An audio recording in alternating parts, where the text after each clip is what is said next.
watching HNN.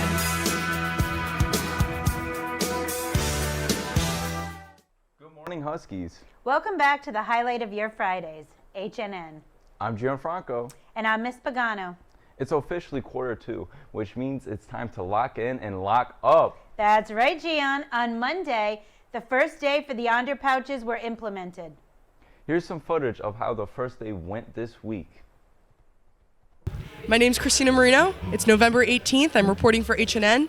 Today is the first day of the Yonder pouches, and we're going to show you what it looks like. We have two entrances set up, the front entrance and the mall entrance. Front entrance seems to be going pretty smoothly. However, the mall entrance is where we see some congestion. I'm curious how this will go over when it starts to rain and snow. Very interesting. You can see people are quite upset about this.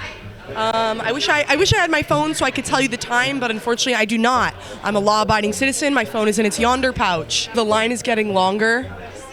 There it is. There's some congestion up front, as you can see. I'm curious if this will relieve itself throughout the week. We are also all congested right by the nurse's office. That could cause some issues. If you thought the attendance line was long, get ready for this one. It does come out the absolute front door. Can you see through there? We're going back through guidance office to go check on the mall entrance, see if that line has died down or gotten longer. You've heard of getting locked in? Time to lock up.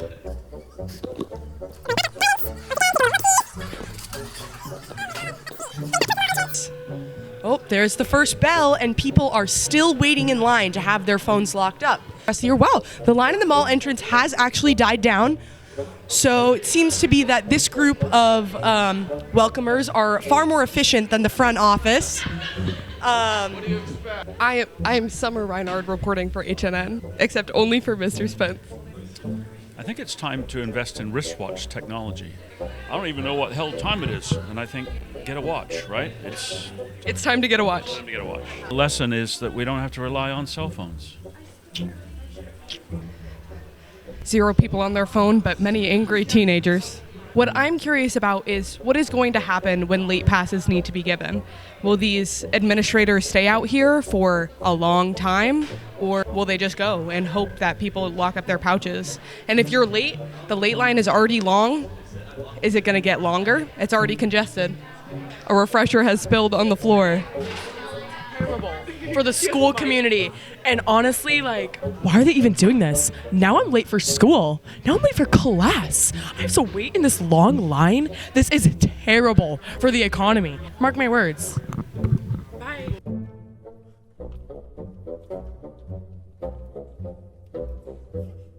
Hi, I'm Gianfranco Samararo Balanca with Christina Marino. And we're here to interview some people how they feel about the first day of Yonder pouches.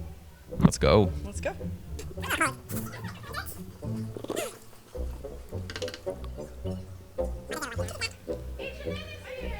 I'm Gianfranco. I'm Leah Marie Paradise. How you feel about the first day of Yonder pouches? I'm honestly going to be controversial here and say I'm not doing that bad with it. I haven't been on my phone, but I have been struggling with time and knowing how long I've been out of class, when I go to the bathroom. Thank you. I am Gianfranco with Lillian. And how you feel about the first day with Yonder pouches? I quite frankly, not too excited about it, not very happy. Has not gone well so far. How you think people are gonna react with more days coming with the Yonder pouches? The world's gonna end. I think picket lines, I think strikes, I think walkouts. Heard it here. It's not gonna sound too well, but good thing I'm a senior. I'm Christina Marino, and this is... Oh, we're rolling? I'm Mr. Munzert. So, Mr. Munzert, how do you feel about the Yonder pouches? Positive, negative, good, bad? What are your thoughts? It's a long time coming. I think after a few days, once everybody gets used to it, I think they'll be really good. It's Christina Marino, again, and I'm here with... David Lowney. All right, David Lowney, how do you feel about Yonder pouches? I left my phone in my truck. Maybe. So do you plan on leaving your phone in your car every single day? Yeah. My name's Christina Marino. I'm here with Macy. We're in the Freshman Academy. And Macy, how do you feel about Yonder pouches? No. What do you think the biggest struggle is not having your phone? Probably just like not being able to listen to music all day. Do you think music helps you focus? Do you think it's essential to your learning? Yeah, I focus a lot better, yeah. Thank you. You've been very helpful. We appreciate it.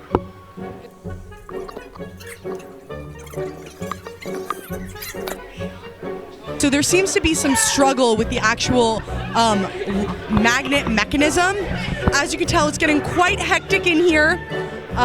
Be careful as to not get lost in the commotion of it all.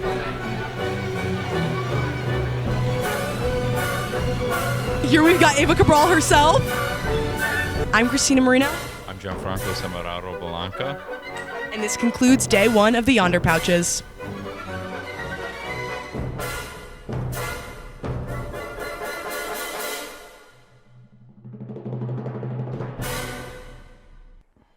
Hey, you know what? Maybe Yonder Pouches can be a good thing.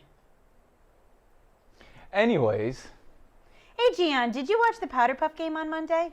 yeah, it was a really close call, but the seniors came up on top. Our very own sports anchor, Ava, got some footage of the game, so you can watch it too. I'm here with Anna and Lola, the quarterback and receiver for the senior class. Anna, you have done Powderpuff last year, so how does that experience get you better at the game? Well, going into it, last year, you didn't know what to expect, and, they were a lot bigger than us last year, so I kind of knew what to expect coming into this year, and we knew, and we came to play, and we were aggressive, and I was just more prepared, and everyone was more prepared. Now, Lola, you have experience from doing track. How do you feel that experience helped you with those long rushing yards? Definitely the stamina, and I would like to thank Renee Ciccinelli for all that sprinting practice. So, yeah. I'm here with Ethan Martell, coach for this year's senior Powderpuff team and also the quarterback for our football team. Ethan, how do you feel that last year you had that experience from coaching? How do you feel that helped you going into this game? You got to learn from your mistakes. We're a year experience. They knew a little bit more. We knew what they were. We kind of had an idea what they were going to show. We clocked in on their girl. They didn't clock in on ours. Did you have any difficulty coaching them? Because I know this is flag football and you play tackle football. Yeah. So was there any differences in coaching and any difficulties? Yeah. I mean, similar form. The flag's probably a little bit harder to take out just because it's on their hip. But they did pretty good. We brought flags to practice. We made sure they got a feel for it, and they did. So. Thanks, Ethan.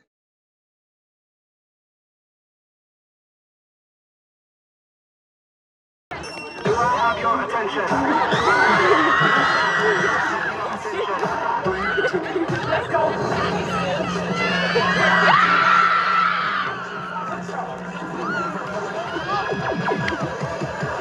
Don't seem too far.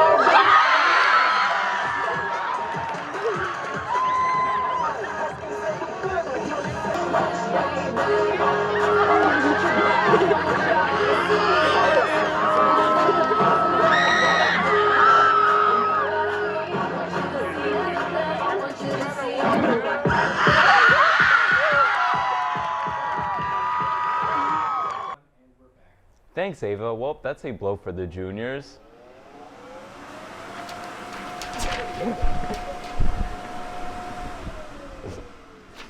Woo! That reminds me, here's this week's weather. So this Saturday, it will be a high of 49 with a low of 42. Make sure you bring an umbrella because we are expecting rain. The next day, Sunday, is partially cloudy with a high of 52 and a low of 38. Monday, high of 55 with a low of 39, partially cloudy. We expect this for the next 5 days for this week. Tuesday will be a high of 57 with a low of 36. Wednesday, yet again, with a high of 47 with a low of 30. Get ready though. The next 2 days will be very cold. Make sure you bring a jacket because it will be chilly with both lows in the 20s with 28 and 27. On Thursday, we'll have a high of 44 and Friday with a high of 46. Boy, it's getting chilly. I wish I could have some warm comfort food right now. You can't, but you can watch Bo have some. You know what that means. It's time for Mount Hope's beloved eating show, Husky Munch.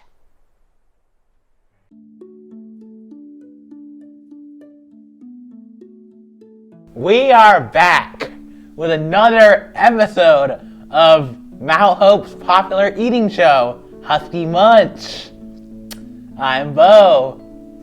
And today, we have a very special guest today. We have, for our first time, a teacher, Mr. David Loria. Bo, thanks for having me here. As you can see on the lunch table today, we have a burger. It's not your ordinary hamburger that just comes with the cheese. It comes with all sorts of toppings. It almost looks like something out of a fast food restaurant. What toppings do you have on your burger there, Bo? I have cheese. I almost never get cheese on burgers. Onions, lettuce. I think there's some bacon in there as well, in the burger patty. I have to say, it looks pretty fancy. I have pretty much the same thing here. So we've got the red onions, we've got lettuce, we've got tomato.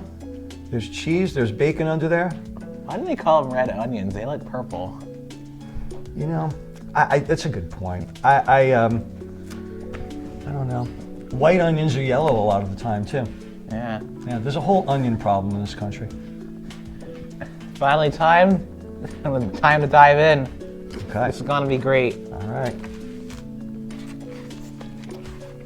This is coming apart. There's so much in here.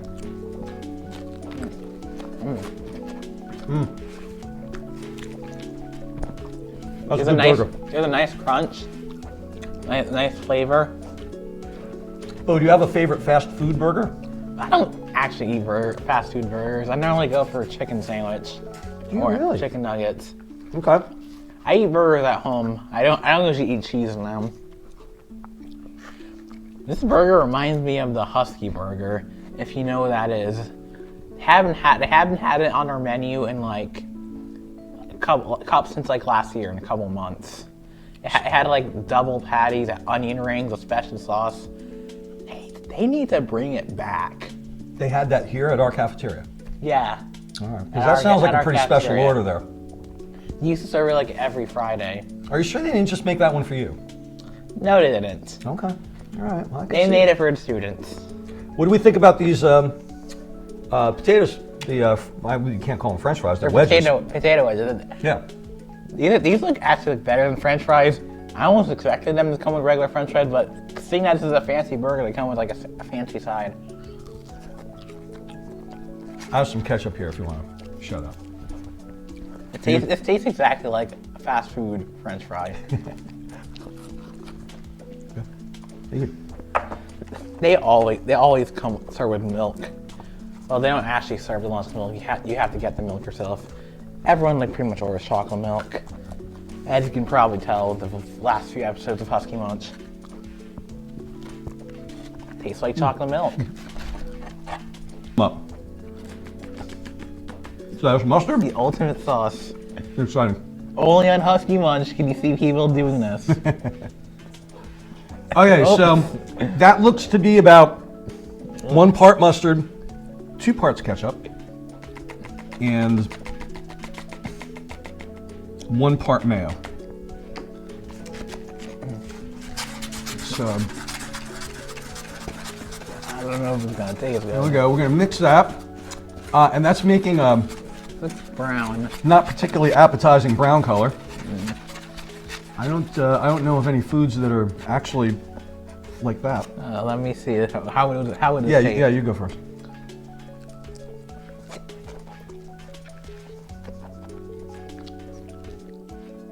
I don't know how to describe it. It tastes weird. It tastes tomatoey. I don't get much of them. I get a little bit of mustard, a little bit of mayo, but not much of those flavors. All right, I wouldn't really recommend it. I'm going in. Okay.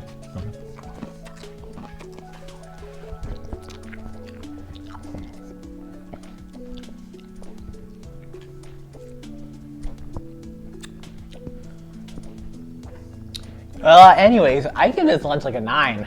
It's like actually a good lunch. If this were a Husky burger, I'd probably give it a 10. Hashtag bring back Husky burger. I'm on board. Post it on the Instagram. I'll sign. HNN. Let's do it. I'd give it an 8, Bo. I think it's pretty good. Mine's kind of falling apart a little bit, so I got to take a point off for that. And that is a wrap for this episode of Husky Munch. I wonder who will be on the show next? I don't even know. I wonder what food I'll eat next. It's also a mystery. Tune in about 2 weeks for the next episode of HNN, only on Fridays. I'm Mount Hope. Thanks, Bo. Now it's time for general news. On Tuesday, there was an incident referred to as fragrant hallways, but that was since been dealt with. Thank God. I thought it was going to be a poop explosion part 2.